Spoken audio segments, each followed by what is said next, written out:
Et nous sommes de retour au plateau pour la suite de cette émission. Nous abordons notre troisième sujet. Nous parlons à présent du Tchad.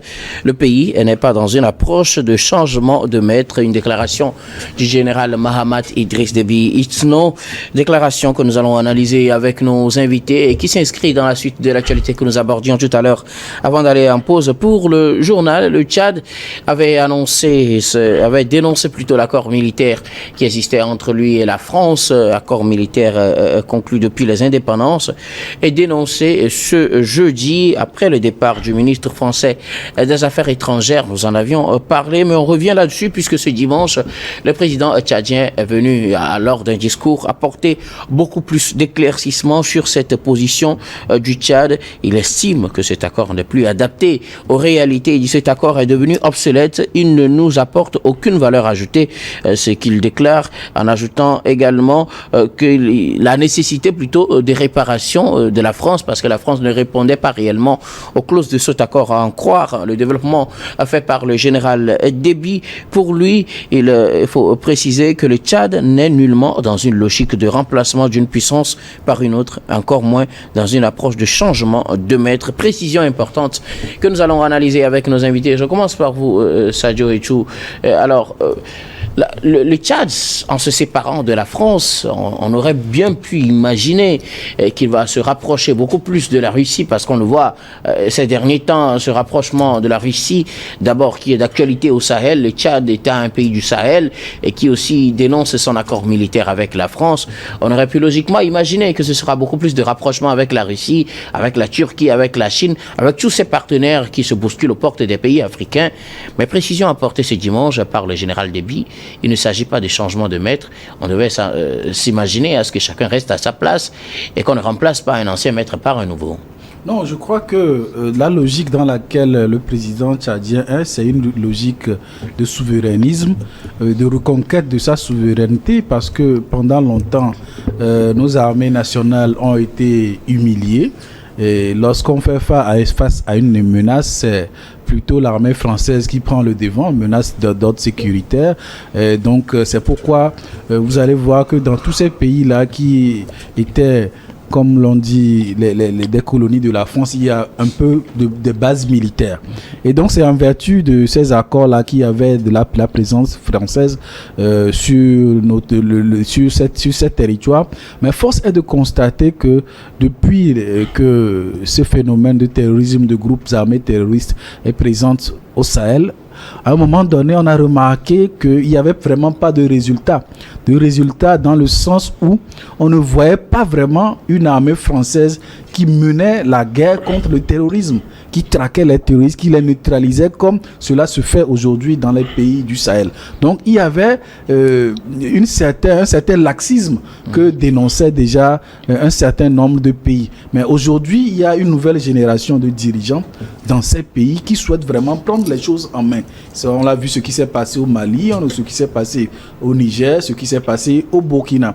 Donc naturellement aujourd'hui, tous ces pays-là qui sont dans le Sahel, ce qu'ils veulent aujourd'hui, c'est qu'on leur donne juste les moyens logistiques pour pouvoir vraiment combattre. Et c'est dans ce sens que l'on comprend mieux les propos du président tchadien lorsqu'il dit que cet accord n'apporte aucune valeur ajoutée. Parce que comment est-ce qu'on peut comprendre qu'il y a une armée, il y a des bases militaires étrangères qui disent être là pour s'exécuter en vertu d'une coopération militaire, et malgré cela, on voit des attaques terroristes, on voit des attaques, notamment le Tchad d'un groupe comme le Boko Haram qui vient faire des victimes. Donc, quand on vit ça, on se dit que, mais quand on se pose la question de l'utilité de la présence de ces forces étrangères là sur nos territoires. Donc, aujourd'hui, l'offre existe. On a vu ce qui s'est passé dans les pays de l'AES, qui se réclament de l'AES aujourd'hui, je disais tantôt. Donc, aujourd'hui, il y a des partenaires qui ne veulent pas venir créer des bases militaires dans nos pays. Eux, ils veulent juste, dans une coopération gagnant-gagnant, responsable et réciproque, fournir de l'armement, et puis la contrepartie financière, ou bien d'une manière ou d'une autre, qui est normale. Il ne s'agit pas de venir imposer une armée étrangère sur un sol avec tous les risques que ça comporte, avec tous les dérives que ça peut entraîner, mais de permettre à nos armées d'assumer pleinement leur rôle régalien. Donc, alors, comment comprendre ce mot qu'il ne s'agit pas ils ne sont aucunement dans une logique de changement de maître? Est-ce à dire qu'on va coopérer avec les autres, mais ils ne seront pas nos maîtres? Ou bien c'est à dire qu'on ne va carrément plus coopérer avec les autres aussi? lorsque vous suivez ce discours-là où il est dit, dans un temps, dans quelque part où il n'y a pas de réciprocité. Oui. Pas de réciprocité, ça veut dire que... Ça, c'était par rapport à la critique formulée à l'accord avec la France, voilà, ce qui a justifié le fait qu'on dénonce. S'il y avait une partie qui dominait l'autre. Donc, il ne s'agit plus de cela. Et il a dit que c'est des accords qui ont été conclus à une autre époque où les réalités n'étaient pas les mêmes. Donc ces accords ne s'adaptent plus à il n'y avait pas cette cette menace terroriste. Aujourd'hui, il y a une menace terroriste et on attend beaucoup plus d'une armée qui dit venir régler les problèmes sécuritaires. Et on ne peut pas comprendre que j'ai des généraux qui meurent, j'ai des militaires qui meurent sur le front et en même temps, il y a une base militaire française qui n'a pas eu de répondant au moment de l'attaque. C'est inadmissible et c'est incompréhensible. Donc, naturellement, le président Déby a rompu cet accord-là pour pouvoir se tourner vers des alternatives. Alors, comment seront ces alternatives? C'est ce qui m'intéresse. Non. Ces alternatives seront-elles comme ce qui a été avec la France, mais on aimerait qu'ils réagissent au moment où on va les appeler, ou carrément, ce ne sera plus comme ils auront des bases, ils seront quelque part quand on aura besoin d'eux, on va les appeler, parce que s'il faut qu'ils prennent l'avion pour quitter chez eux pour venir faire la guerre au Tchad, ça va prendre du temps. La réponse de votre question, on trouve sa réponse dans les propos du président. Il a évoqué 3 raisons. Il a parlé premièrement de l'absence de réciprocité, ce que les autres viennent faire chez nous. Nous, on ne peut pas se permettre d'aller les faire chez eux. Les accords ne les permettent. Deuxièmement, dans la logique de réparation, il s'agit de réparer les erreurs faites en signant ces accords-là. Et troisièmement, il s'agit de renforcer les capacités internes. Donc, il s'agit aujourd'hui de renforcer les capacités internes, donner les moyens à l'armée tchadienne de pouvoir répondre efficacement à la menace terroriste, les doter, n'est-ce pas, de capacités d'une puissance de feu pour faire face, n'est-ce pas, à ces groupes terroristes. Et je pense que c'est une bonne chose que cet accord-là soit remis en cause aussi bien par le Tchad, parce que cela ouvre la voie à tous ces pays du Sahel-là de se tourner, d'avoir une politique anti-terroriste, anti-groupe armé terroriste qui est cohérente, qui est homogène, parce qu'à un moment donné, il y avait des Occidentaux qui refusaient de collaborer, de coopérer, tant que vous traitez avec d'autres pays qu'ils considèrent comme des adversaires, des ennemis parfois. Donc, moi, je pense que c'est une bonne chose pour qu'il y ait, n'est-ce pas, une politique homogène en tous ces pays du Sahel-là pour vraiment lutter contre les groupes armés terroristes. Merci beaucoup à vous, Sana. Alors, Gabin, comment comprendre cette déclaration du président Déby général qui annonce que ce ne sera pas comme si on passait d'un maître à un autre? Comment le comprendre? Vous savez, quand on parle de maître, ça veut dire qu'il y a un esclave.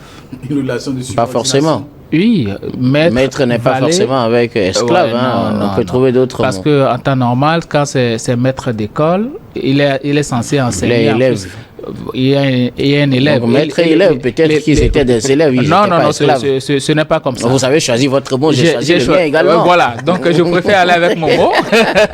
Pour moi, quand on dit maître, ça veut dire qu'il y a un esclave. Et le traitement que les Tchadiens avaient subi par rapport aux Français, c'était comme de l'esclavagisme. Et pour Déby, ce qu'il est en train de sous-entendre, c'est que c'est le maître qui dicte tout, c'est lui qui donne les ordres, et toi, tu es juste là pour exécuter. Vous aurez pu le constater que dans certains pays même, les bases militaires françaises avaient refusé à l'armée nationale d'aller dans certaines zones. Je ne vais pas citer des noms. Et moi, aujourd'hui, tout est clair.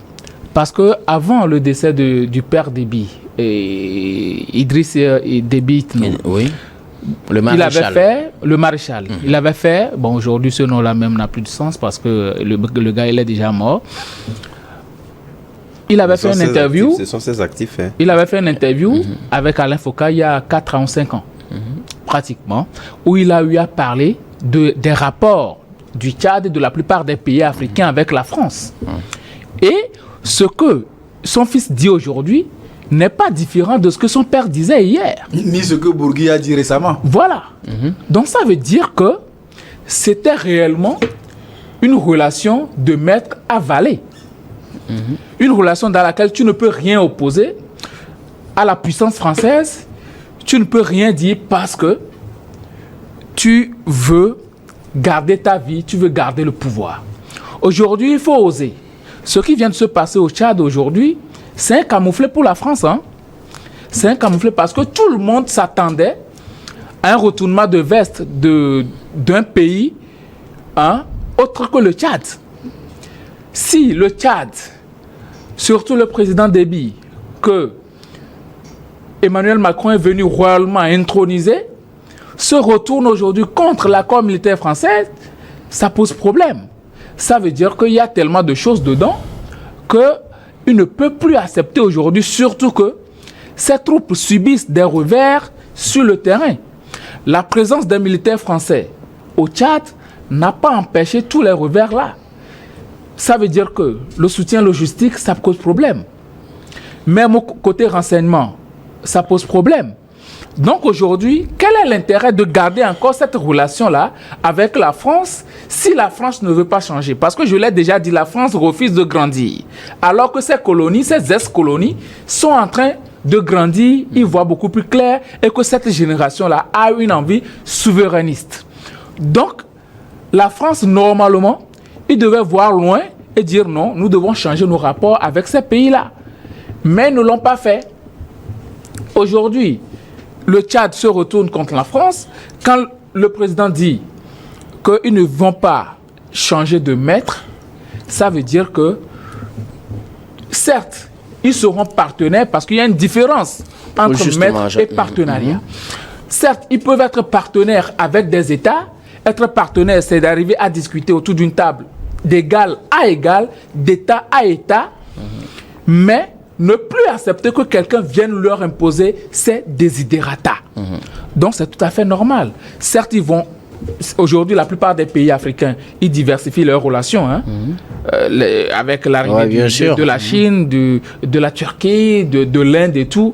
Les relations sont diversifiées aujourd'hui. Donc, quand tu ne trouves pas ton intérêt avec quelqu'un, ben, tu te tournes avec quelqu'un d'autre. Et aujourd'hui, le monde est assez ouvert tellement que on ne peut plus te faire du mal comme ça. Comme on l'avait fait avec d'autres présidents entre-temps qui réclamaient quelque chose et puis dans la nuit noire, on les tue.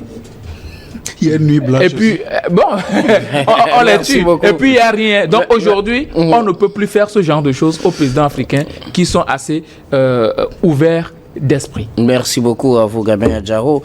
Alors, Adam Adjaro, nous, on avait annoncé la fin de cette coopération militaire entre le Tchad et la France. On en avait parlé. Parmi les raisons que les gens ont supputées, on voyait aussi ce rapprochement qui sautait aux yeux entre le Tchad et la Russie. Ben, dimanche, le président tchadien, le général Mahamat Idriss Déby, a dans son discours recadré en tout cas cet accord qui a été dénoncé et éclairé la position du Tchad. Il ne s'agit pas d'un changement de maître, en tout cas le Tchad n'est pas dans cette logique. Comment le comprendre alors qu'on voit que le Tchad se rapproche de plus en plus de la Russie?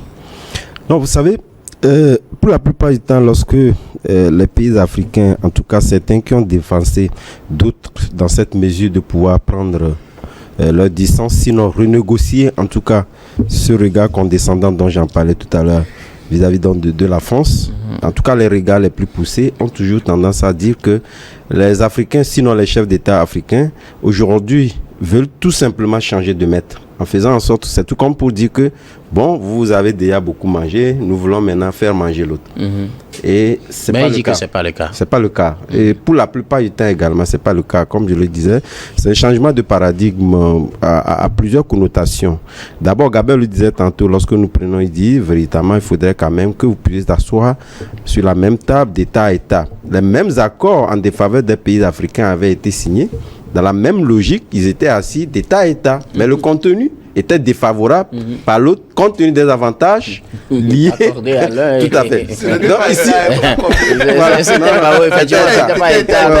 mais ce qui est important, c'est justement faire en sorte qu'aujourd'hui, lorsque vous prenez, même si vous prenez des engagements, on sait même que ces engagements pour la protection du pouvoir, etc., ne marchent plus. Ne marche plus pour la simple et bonne raison que nous avons vu des gens qui étaient naturellement proches, très proches de la France, où la France avait donné des gages, mais qui ont été donc renversés. Aucun chien n'a aboyé. Donc, quelque part... Bazoum n'est pas content par cette bon, de toutes les façons, je ne cite pas de nom. Mais il vous en souvient, Gabriel le disait tantôt, que Idriss Déby, de toutes les façons, historiquement, est l'un des rares pays africains qui avait voulu des rares présidents. Des rares présidents, voilà. Qui avait voulu prendre ses distances vis-à-vis de la France parce qu'il a compris un certain nombre de choses. Même si le Tchad, entre-temps, était envahi par des colons rebelles, etc., on savait, Idriss Déby savait le problème qu'il avait. Le problème qu'il avait était lié également à la France. Parce qu'il vous en souvient qu'en 2019, lorsque Idriss Déby avait fait, en tout cas, sortait ces mots-là vis-à-vis de la France, on lui a opposé des résistances. Et ces résistances-là étaient presque, en tout cas au portail de la présidence, il a fallu qu'il puisse donc décider d'un certain nombre d'accords qui voulaient donc renoncer pour que ces colons-là puissent être chassés par l'armée française. Ça voudrait dire quelque part qu'on a des gens sur notre territoire qui en réalité, puisqu'on l'a disait tantôt également, parce que le président l'a dit dans ton discours, si réellement on a de ces puissances-là et que nous sommes toujours confrontés à ces problèmes d'insécurité liés par exemple à Boko Haram récemment et l'armée tchadienne était seule sur le front. Mais quelque part, ça voudrait dire quelque part, ça ne nous sert pas. Et en réalité, je pense que c'est un discours objectif. Est-ce que quelque part, cette présence-là, d'ailleurs même si vous pouvez plus n'est pas plus nuisible à ces États-là que de les protéger? On se pose des questions. Parce que quelque part, jusqu'au jour d'aujourd'hui, la France a mené toutes les luttes, mais ces rebelles-là, même s'il est allé même à des positions considérables, avec ces rebelles-là, quelque part, il a gagné certains, mais d'autres également continuent pas à exister justement parce qu'ils ont des tentacules lointains ou sont protégés par des pays. Aujourd'hui, la situation dans les pays du Sahel, l'AES, nous en dit non.